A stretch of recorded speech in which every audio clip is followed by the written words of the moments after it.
Hi folks, working on my Harbor Freight Predator 3500 inverter. It wouldn't start, so all it would do was fire up on choke, and it would just, as soon as you would turn the knob towards run, it would quit. So I watched some other videos, tried to figure out what was going on with it. The one guy said that this shutoff wire here could be corroded or whatever. But in my case, that's not what was wrong with it. I had to come over here below the starter to where the oil pressure, oil level sensor comes in, and it's all gummed up with oil.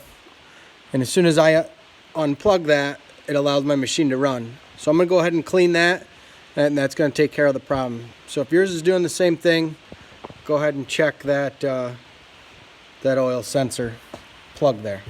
Okay, hope this helps.